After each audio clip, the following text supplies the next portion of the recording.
Agora, meio-dia e 22, para você que está chegando agora, só para recapitular os nossos assuntos que nós destacamos aqui no JT1, nós falamos sobre o novo decreto da Prefeitura aqui de Cascavel, do fechamento do comércio, esse decreto que prevê o fechamento do comércio, e também com relação às agências bancárias. A gente viu que muita gente foi até as agências hoje pela manhã. Por isso, o Carlos Turmina volta a falar ao vivo conosco com um representante da Prefeitura, porque, Carlos, alguns comerciantes, inclusive também o pessoal de casa, tem algumas dúvidas com relação a esse decreto. Esclarece aí pra gente.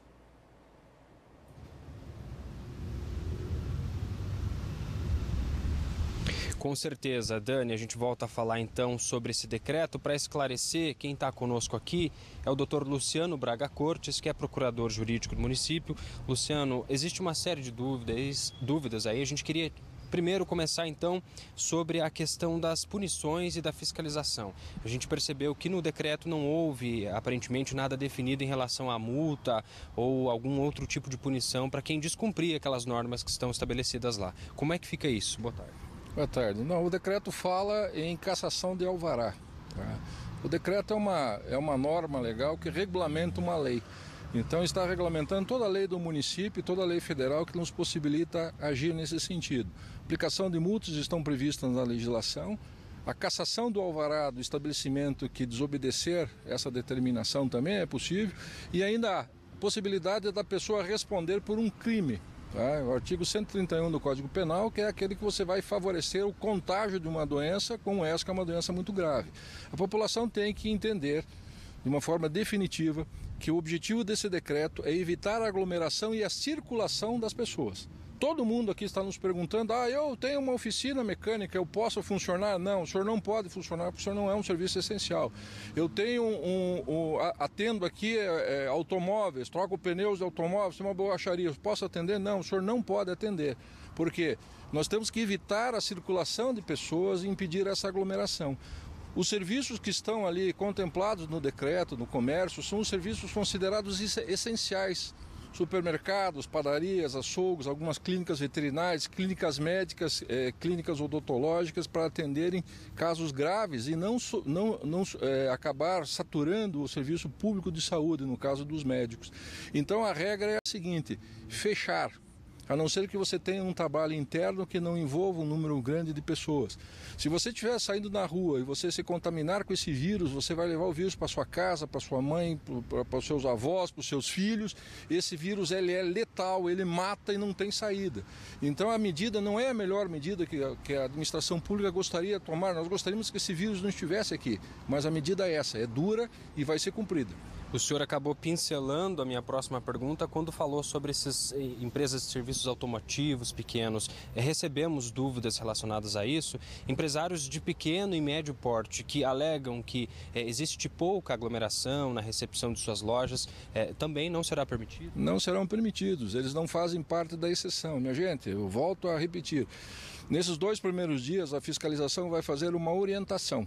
Posteriormente, não vai haver mais orientação, serão essas medidas e serão aplicadas. Nós temos que evitar a circulação de pessoas, nós temos que ficar em casa. Ainda estou vendo na cidade, hoje já cedo, a circulação de veículos ainda é muito grande, as pessoas ainda não se conscientizaram quanto a isso. E se sentirmos a necessidade, conforme consta no decreto, das medidas mais duras, podem ser implementadas inclusive o toque de recolher, que pode acarretar a prisão de pessoas que estejam circulando em determinados horários do dia, que será sim aí definido no novo decreto. Mas isso é uma medida extrema que o município terá que tomar caso verifique que essas medidas que foram tomadas até agora não surtam efeitos. Essas medidas já tomadas são vistas por muitos como rígidas, né? E o empresário teme que seja rígido também o impacto econômico no seu setor, né? O município já tem alguma medida anunciada ou está planejando alguma forma para tentar amenizar o possível impacto ou prejuízo que esses empresários podem ter? Nós estamos estudando, fazendo um remanejamento orçamentário e, veja, todos terão que colaborar. Nós sabemos que a questão econômica é grave, não sabemos ainda qual o impacto disso em termos de Brasil, em termos do município, mas sem dúvida isso é muito grave. Mas nós temos um problema de saúde pública. Pessoas vão começar a morrer sem ter assistência médica se nós deixarmos que isso ocorra, que nem está acontecendo na Itália. Na Itália hoje estão escolhendo quem vai viver e quem não vai viver. Nós não temos, o nosso sistema de saúde já é um sistema que funciona no limite e nós não temos condição de atender essas pessoas. Então veja bem, O impacto existe, nós estamos fazendo remanejamento dentro do município, não tenha dúvida quanto a isso. Quanto à diminuição de tributos e tal, nós não temos uma definição nesse sentido, o governo federal também não aventou nada nesse sentido, mas é grave a crise, vai atingir a todos, não só o setor privado, o setor público também. Ok, Luciano, está esclarecido, muito obrigado pelas informações. A população segue aguardando então esses novos detalhes, possíveis novos decretos e medidas que possam apaziguar esse prejuízo financeiro.